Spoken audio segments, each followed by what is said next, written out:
Good morning, everybody. How are you all doing today? So this is not going to be a prediction video. This is actually going to be a recap video because I'm getting a little bit overwhelmed with all the positions, and I'm sure you guys might be as well. We have entered into some massive positions over the past few days, and we have made some immense calls, right? So this is more so a recap for myself where I would like to just kind of take a step back and just see where we are with all the different plays going on, just to have a quick summary because there have been so many positions, right? So let's go over all of them. I mean, we're talking about QTUM, Dash, IOTA, Neo. Geez, what else are we looking at here? Like even Ripple as well, Bitcoin Cash. So we're gonna go over all of them. But man, like when I woke up this morning, my heart was ready to explode. And I'm going to tell you guys about this nightmare that I had, okay? I'm going to try to summarize it as best as I can, okay? So I'm walking downtown, all right? I'm walking downtown and then I see this crazy like something is going on like World War Z style, like where there's zombies and I'm hearing about it I've been hearing about this like flu or this virus that has been spreading in this epidemic. It's been going through every single city, and I just put two and two together and I figured, hey, there must be some crazy, zombie thing going on, right? So then I see a bunch of my friends downtown as well where they're hanging out, and then we see these restaurants that are just getting overran by these zombies, right? So my group of friends and I, like six of them, we decide to go downtown to this really large building, right? The tallest building in our city. It's called the Richardson Building, and it's like a few hundred floors up. So then the six of us start making way to the building, right? And then we start barricading ourselves. Like we just start barricading ourselves, and then I don't know why I was like leading it, but I told two people to go to the roof to make sure that just to give us a visual cue of when they're coming in. So all of us started barricading it, right? And then I sent someone to another floor to start playing music really loudly because I thought that would be a distraction. And then we thought that like we should probably barricade some of the doors on every single floor. So we were barricading all of it, right? And then all of a sudden these zombies just started to come, right? And then we got notification from the people on the roof, so we were all super panicked, and I started setting some ground rules like we cannot be loud whatsoever. We have to make sure that we stay extremely quiet. And then we were getting our weapons ready as well, and all we had were like bats. We had bats with like nails through them as well. We had some clubs, and one person had like a samurai sword. I don't know why he had it, but it was just like Japanese or Korean guy. Must have been like from the Walking Dead reference or something. And then all of a sudden we hear sound on our floor, right? We hear sound on our floor, and then someone like comes to our door, and I don't know how they knew it, but they were banging on the door, and everyone was just panicking, and my heart was just racing in the dream, and I told everyone to shut the F up right now, right? And then all of a sudden they said, let us in, let us in. I have no idea how they knew we were in there, right? And then we weren't ready to have more people, right? So I grabbed them and I pushed them to the wall and I said, okay, these are some ground rules. You have to absolutely shut up, right? And then I sent them as well to another floor really quickly to set up some more barricades and to play music on other floors as well to create distractions. And they came back up, and I was so worried because we weren't sure who the heck they were, right? Whether they were like zombies or something. And then all of a sudden these people, they were still watching from the roof as well, right? They were watching the city just get overran, and they were piling up on the streets, and there was like blood everywhere, and I kid you not, it was the scariest scene. I felt like I was right there, okay? And then these people, they came back to the room as well, right? We're talking like a really big room, like a lawyer's, like a top-notch office, but it had glass windows, or glass doors, so we were really cautious and worried about them seeing through it. We turned off all the lights. We went to every single floor and we smashed all the light bulbs just to make sure that they were smart or something and they knew how to turn it on, right? And then we were listening to the radio as well, and they were saying to keep yourself barricaded at all times and do not come out, try to stockpile supplies. And we were seeing like these counts of the world just getting overran as well, and the death toll just climbing to the billions, right? And then we hear this loud bang, this huge bang, right? They were trying to bang through the door to get onto our floor. And I kid you not, all of us were just scared, right? And we had like 2 children with us, and I think it was 7 or 8 adults, and the children were just crying, right? And one guy, he wet his pants because he was so scared, right? And here I am just standing like be on around the corner of this glass door, just waiting for some zombies to come in and just ready to smash them if they came in.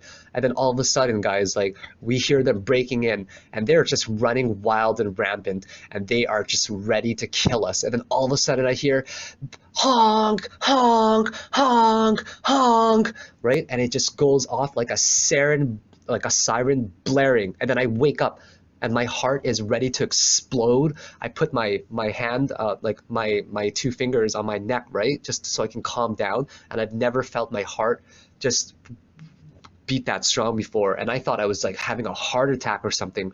And then you know what it was? Do you guys know what it was? It was the sound of my alert of Neo hitting over $44. That's what it was, the honk sound. And I've never been more terrified in my life. I kid you not, because I thought that this honk obviously was something in the dream that signified an intruder coming in, right? Like the zombies breaking through. And I had to like just get up and take a sip of water, right? And I'm at my folks for the weekend. And my dog comes running because I'm like, Luna, Luna, where are you? She comes running to me and she starts licking my face while I'm trying to calm down for like 5 minutes, right? And I go to my computer and then all of a sudden I see, you know, Neo hitting target. It just made me giggle. It just made me giggle after. I'm like, okay, it was just a dream. There's no such thing as zombies, Phil. There's no such thing as zombies. Whew, that was quite the dream, guys. Quite the dream. Okay, now we're actually going to get into a lot of the recaps, right? And I also wanted to give you guys kind of an idea of what a full-time trader does, okay? So, and a lot of you guys might be wondering, in fact, a lot of you guys are probably thinking, hey, can I do what Sir Fibonacci does? Maybe I can quit my job as well, you know, and I could just start trading for a living there. That'd be pretty nice now, wouldn't it? So I want to give you guys a really, really clear-cut example of what my day looks like, okay? So I will wake up and then I will look at my 400 notifications that I have on YouTube and Twitter, and I'll try my best to reply to every single one of them, right? Which can take about 30 minutes. And then I also follow up with every single coin of mine. I kind of have a spreadsheet, which I'll show you. So I give myself a recap of all the positions that I'm interested in, and this is far from updated. This is just one of the ones that I've been more so interested in sharing, I suppose. There's still a lot that I don't share because it just restricts my time. So I keep a massive spreadsheet that I try to update every so often as well. And as you guys can see, there's a lot of positions that I'm waiting on Litecoin, waiting on Ethereum, waiting on QTUM, waiting on Dash, I'm waiting on Neo, and another position as well for IOTA that we're still waiting on as well. And I go to my social media and I try to tweet. I try to tweet the positions that have nailed target as well, right? And what I do is I keep a really large collection of photos now. I haven't really updated it whatsoever, but it keeps a collection, for example, of all of my positions that I'm playing or that I have tweeted, because what you want to do is you want to be transparent with all of your trades, right?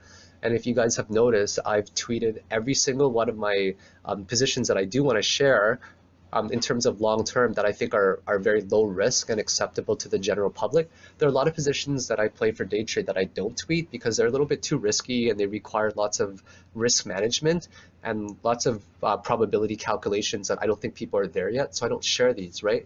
So yeah, and that's the good thing about my trades. I think that my trades, I'm transparent about it, where I share them well ahead of time, right? And because I'm sharing them well ahead of time, you guys will know exactly when I'm wrong. And what I've been trying to do to add to my repertoire is, for example, I'll take screenshots, right, of my logic behind each one and my risk to reward ratios as well. And I will also, you know, take a snapshot of when it touches my buy zone and when it reaches target, right? So we're gonna go over, and that takes a lot of time. It probably takes about an hour to 2 hours of my time just to make sure I'm caught up with every single one of my positions. And then, you know, on top of creating the videos, which can take about, let's say 3 videos a day, that can also take about 4 hours of my time, and then tweeting my positions throughout the day as well, on top of replying to everyone in the morning, and on YouTube and on Twitter as well. I read through every single comment, believe it or not, And I apologize about yesterday again. This is really new to me, this whole social media thing. So this social media thing is it was a little bit overwhelming yesterday, and I had a good talk with myself because I don't have a lot of friends, you know. I don't have any friends, so I had a great talk with myself. And I think every single experience in life, we have to take it as a very positive experience, right? Never, of course, people are going to get overwhelmed, but the moment we realize that every single overwhelming experience in life is actually a positive experience because it allows us to grow outside of our comfort zone. It allows us to develop new skills as well, and it allows us to set boundaries and limits for ourselves.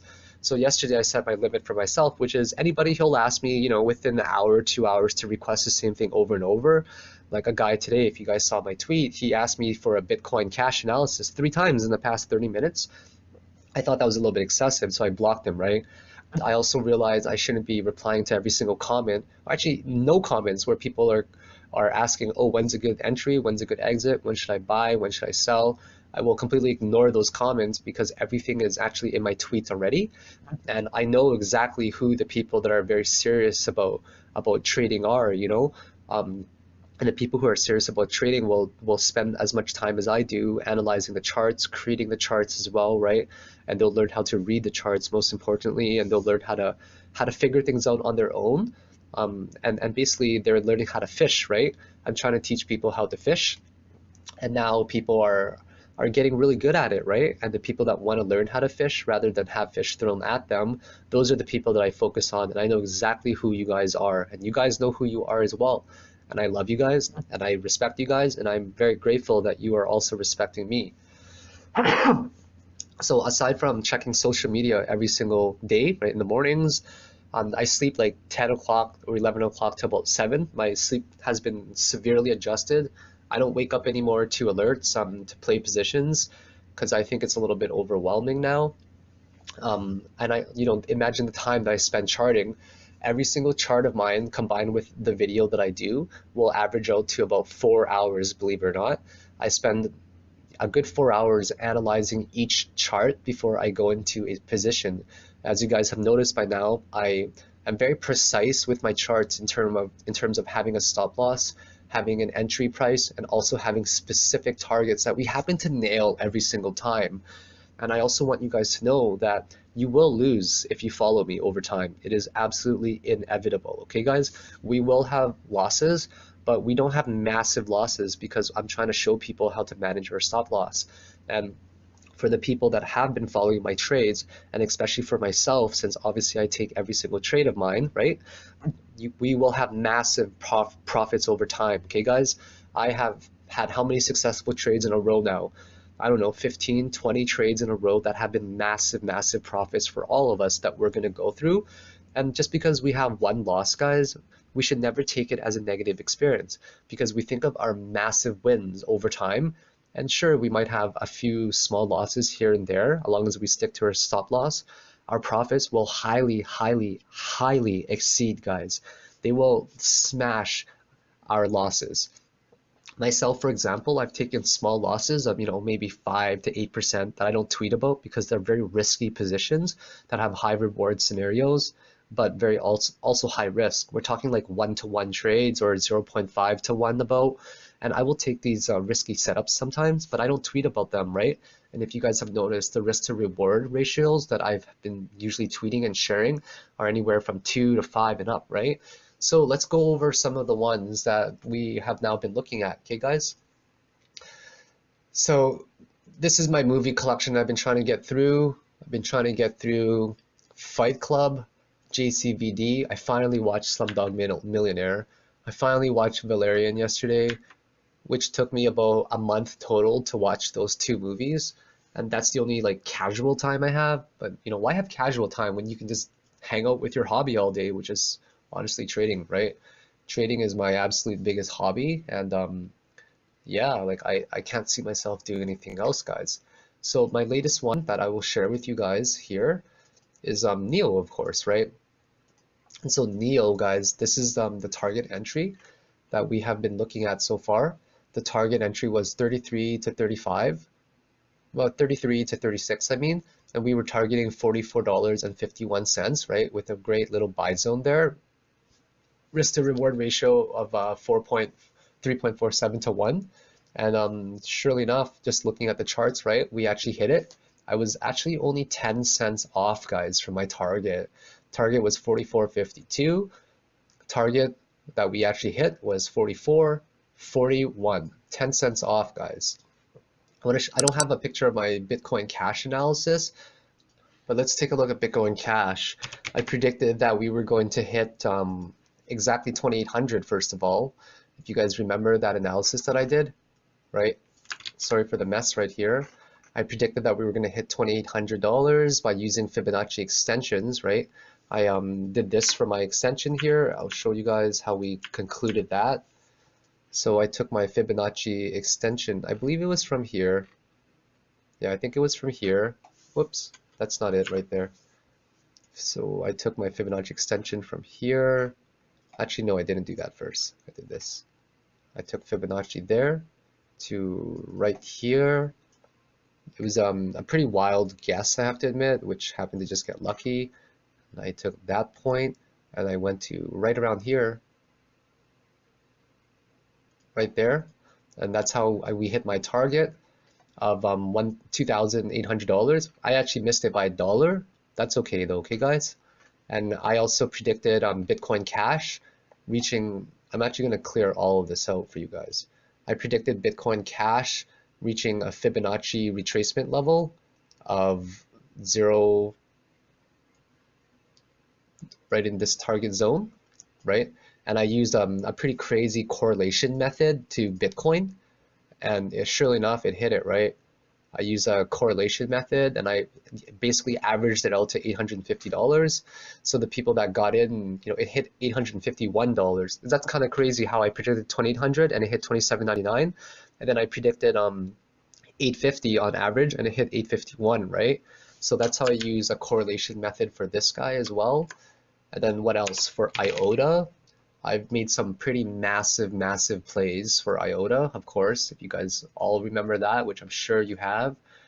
Here's my long-term forecast for IOTA, right? I was expecting to enter around I closed my position for this one at 36.6, right? At 36.6 right there. I'm still expecting it to hit like around $1.40, and we're still making our way slowly there.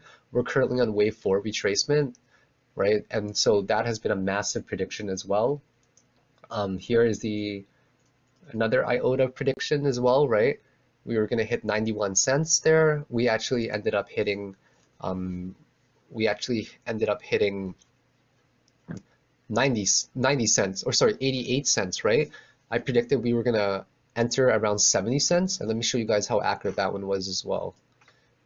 It was right over here, right here to enter.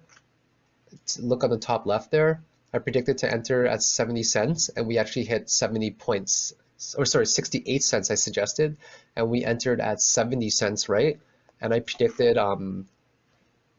let's show you guys that again, predicted a target of 91 cents, and we actually hit, look over here again, we hit a target of 89.2 cents. So I was 2 cents off for my entry, and I was also 2 cents off for my target there. So that was another major one. And here is another major prediction for IOTA, entering at 72 cents, guys. Remember that, 72, and hitting a target of 90, okay, right there. So this is it right here. We actually, entry was 72. Well, we actually hit 72.6 only, so I was off by 0.006 cents there. And my target of 90, which we came slightly shy of that, we only hit 87.7, so another 2 cents off only, guys. And that's kind of crazy how I'm nailing all these predictions right now within pennies or within dollars, right? Here's my metaverse one as well. Okay, guys. Metaverse right here. I suggested an entry of 311. Or sorry, 352 for a short, target of 311 for a 12% gain there. And I'll show you guys my metaverse here.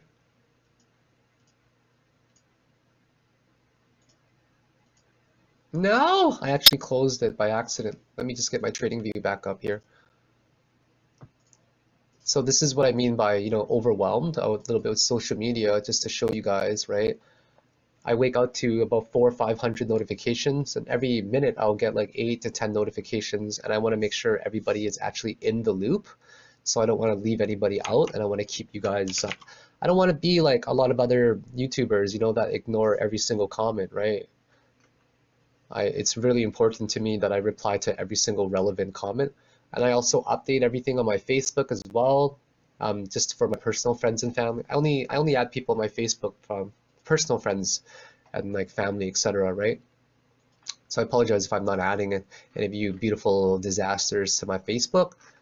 So yeah, I suggested an entry at 352, right? If you guys look right there, entry 352, we hit 355, right?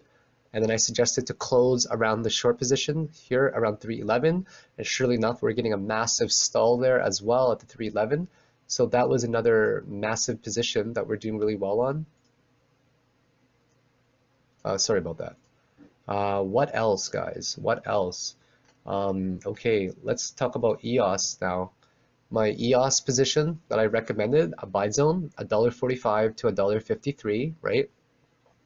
And I suggested a target of $1.80. And what did EOS do, guys? So I suggested $1.53 entry, and then I suggested here was the buy zone, right? Right between there, between say 50 and 56. And then surely enough, we hit exactly $1.80. Exactly $1.80, and now we're stalling at the $1.80 range, guys. So that's another major prediction. Ethereum prediction, $2.92 to $3.15 with a tight stop loss. Well, not even tight, $270. What is Ethereum at right now, guys? So I suggested once again, where was it here? I don't remember. That's why I'm checking it again. Under 315, we'll say. And what is Ethereum at as well? Ethereum is currently at, where is USD? I don't even see it here. Do you guys see it? Jeebers. I honestly did not see Ethereum on here at all. Here we go. Ethereum's now at $333, so we're now 15% up on that, guys. So I hate to say it, but for the predictions that I'm sharing, like I'm literally 100%, right, guys? And it's hard to disagree with that I'm literally 100% on my predictions. I have not made a single bad prediction at all yet, which kind of scares the crap out of me, because I don't know if I'm getting really good at trading or if this is pure luck, and I'm just waiting for my next loss, you know, to be really wrong in a major way. But what I find gives me a major competitive over most analysts is that I don't use just the basics like trend lines, right, and supports and resistances. I don't just use RSI and MACD. I combine everything, right? I can combine my engineering background, my mathematics background, so my Asian level mathematics, of course, my bad driving size, or sorry, my bad driving skills, right? My Asian size, Lil Phil, as well, you know, combining all those factors, right? And and what else? I also use Elliott Wave, which gives me probably the biggest advantage. And the thing about Elliott Wave is each book is 300 books, right? And I've read, geez, how many now? I combine all these factors that have been developing to this day to refine my skills as a trader. And Elliott Wave is one of those topics where people will slightly understand, but they'll give up and not use it because it's honestly just too complicated, right? It's honestly the most complicated topic in terms of counting Elliott Wave. But I find that when I factor in all of my skills, all of my indicators, and especially Elliott Wave, I'm rarely wrong in a major way now, right? And I'm starting to slowly see over the past 6 months, my skills are developing into an awesome trader, right? I expect to hit my magic number. My magic number is really, really big. It's huge actually. And once I hit it, I'm probably gonna buy like a really nice house in France or something. I'm gonna buy myself a supercar, and you know, just live a little bit, right? Because I've been working really hard now for 2 years. For 6 months, I've been working like 16-hour days. Especially in the past 95 days, I've been working 16-hour days, mainly because I enjoyed as well, right? I tried to take a small break yesterday for a few hours. That didn't really work out whatsoever. Even I was overwhelmed, and it was the first time in a long time, but I recover really quickly. I'm like a slinky, I'm like a bouncing ball. So what else, guys? Elliott Wave, like that's what I really recommend studying a lot. Put in the time, put in the effort is 100% worth it. We're completely worth it, guys. What other predictions have I made in a major way? Let's see, I think this one as well, EOS. Yeah, EOS was a great one as well. I was suggesting $1.45 here when we were still way down here. $1.45. Target price was about $1.82. That was another big play because we made some massive gains, right guys? This one was a massive gain of 32% there. So this was the one where I suggested for people to buy in this zone over here between the dollar up to $1.45 range, right there. And it didn't quite hit my target of $1.80, but this one was still a really big profit. This one was a good profit of about 20% gain there. We came 7 cents short of my target, which I still consider that a massive win. Now we're going to follow up on QTUM, which I made a few days ago. So this one was made on the 15 or 16. I suggested an entry under $13, right? Specifically around $12.50. Okay, I'm targeting $14.83. So let's follow up with where QTUM is at as well. QTUM is at it's at a really good number as well. I carry a lot of it's at now $1.50 or $13.50. We already hit $13.78, so we're still making our way up there. That's pretty high success rate so far for this coin as well. What are we at? Let's say we took at $12.50. This my buy zone was around here. $12.50. We're already 10% up on your money there, guys. So great job, everybody. I also looked at Dash. I suggested an entry price of $4.10 and between $4.10 to $4.25. Stop loss is $3.88. Amazing risk to reward. My target is still $578. I carry a lot of Dash. I have 50 Dash right now. That's quite a bit to me. I'm trying to spread out my equity. So keep in mind my target once again was under, or my buy was under $4.25, guys. What are we at for Dash? For Dash, we are at $440 already, where we peaked at $460. So keep in mind, guys, this was my buy zone right here, okay? The green zone. The green zone was my buy zone. This is the equivalent of like an Ethereum coin gaining that much. So it's a really big amount, already up 10%. So that is kind of it for my, oh yeah, Ripple, guys, Ripple. How can I forget about Ripple, okay? I don't have the picture, but I suggested another entry right there, around 2.0, right? And this was all the way on November 10 only, guys. November 10, don't forget that. Entry of around 20 cents right there, right, guys? And surely enough, what do we hit? Take a look right here. We hit 27.50, right? And for long term, guys, I still stand by my analysis of Ripple hitting up to 38 cents, right? But hey, we made some massive gains from that prediction of mine as well, and I really hope a lot of you guys got in on it. And that's it, guys. I just want to give you guys a quick rundown of how my day kind of looks like, and this is why trading is actually a full-time job. So whoever thinks that it's not a full-time job, you guys need to know exactly what you're getting into. I know that if you are a full-time trader, you might not be expanding into social media like me. And you know, you might just want to work for yourself, right? But it's not me, guys. I want to be helpful. I definitely want to help people succeed. I've been trading like during my 1.5 years of trading part-time when I was working on my other job, guys. You know, when I was working at my other job there, let me show you guys it. It's a really, really crappy company, guys. It's the crappiest company I've ever worked for. So like this, I'll show you guys my house as well that I have right now. And one day it just kind of clicked and I was able to, you know, kind of buy a lot of things. I post a lot of things from my personal friends on Facebook here, probably a little bit too much. They don't really care, my personal friends. They just, you know, they just look at it with jealousy or envy or whatever. You know what I mean? So yeah, so I was working for this crappy company here. That's my house. It's a pretty beautiful house. Office Innovations. They gave me a company car. Really crappy. really crappy car, you know, and I work extremely hard. This is where I'm mainly trading throughout the day. I don't even furnish the place because I don't really care too much. That's an old photo way back in March, you know. It's my little puppy there as well. This is the backyard during the winter time. It's right on the river of the house. It's pretty cool. Love it quite a bit. And yeah, so I love the river. Love my bonfire pit especially, right? Love my bonfire pit because it overlooks the river there.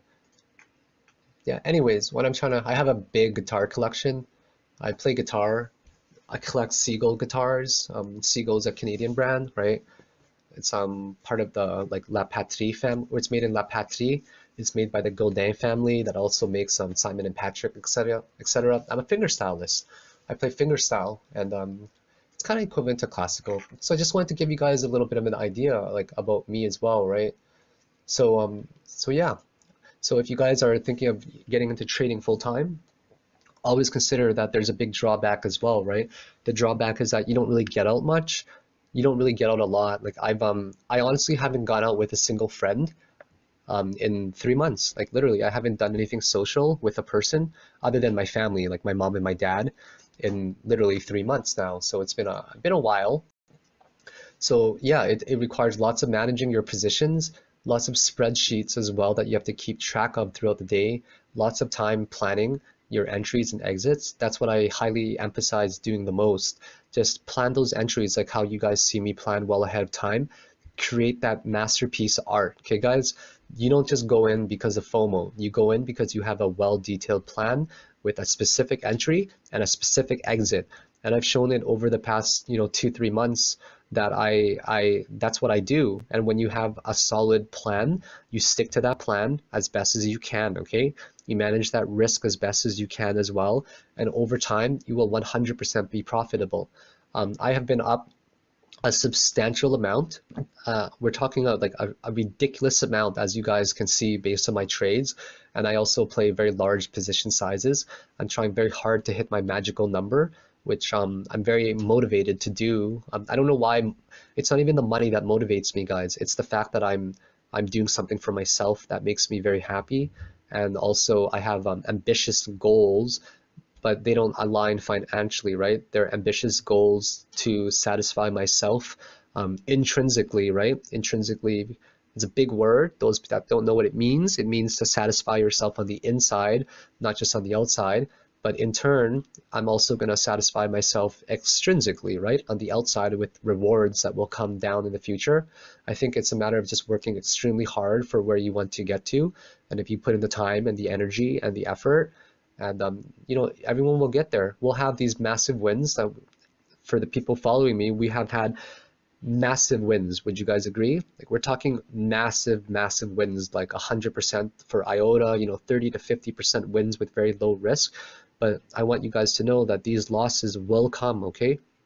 These losses will 100% come, and we cannot get emotional over them. If I take a loss, I don't care whatsoever, guys. I don't give a crap if I take a loss, because I realize it's part of the game, and we just trade against probability or with probability, and we factor in all of our wins over time. That one small loss is insignificant in the grand scheme of things. So there you guys have it. That is the recap for the day. I would really appreciate it if you guys upvoted and actually followed me on Steemit as well. I put in a lot of effort to try to help you guys succeed. Help me succeed too, guys, in that kind of social media way. If you guys absolutely love these videos and the calls that I'm making, please smash that like, that share, that subscribe button. And if you guys are having a freaking fantastic day trading, guys, really, I will emphasize this. If you guys are having a fantastic day trading, we all know I don't do this for the money. And I'm sure that you guys all believe me, I hope. I don't do this for the money. But if you guys absolutely have had a massive profit, buy me a beer, buy me a coffee. Those are the best rewards. The small tip to let me know that I do a fantastic job and I'm making you guys a fortune. So other than that, guys, all the tips, they go to Luna's cryptocurrency fund anyways. I keep a small piggy bank for her. Maybe one day she's going to want to leave the nest. I just want to make sure she's financially secure, where she can take care of all of her vet bills and all of her little doggy education, puppy education as well, where she can, buy all the kibbles and stuff that she wants. So other than that, have yourselves a fantastic day. And I'm so happy for you guys I'm so genuinely happy for you guys. I want you guys to all give me a bam every single time with a nice little GIF or an emoji or whatever, you know? Not a gift. I mean a GIF, like GIF, you know? Give me a bam GIF. Those GIF, whatever you call them, okay? Give me a bam GIF if you guys are, or are they called GIF? Giphy? I don't know. Give me one of those, guys. It makes me feel like I'm doing a good job, and I know that I help you guys out, and it gives me even more motivation to keep doing what I'm doing. So there you guys have it. We are now in some really good positions for a lot of coins. Make sure you guys are riding those waves, right? Stick to those stop losses and those targets that I've defined for you, like how I'm going to do it as well. And may the odds be forever in your favor, guys. Have a great day.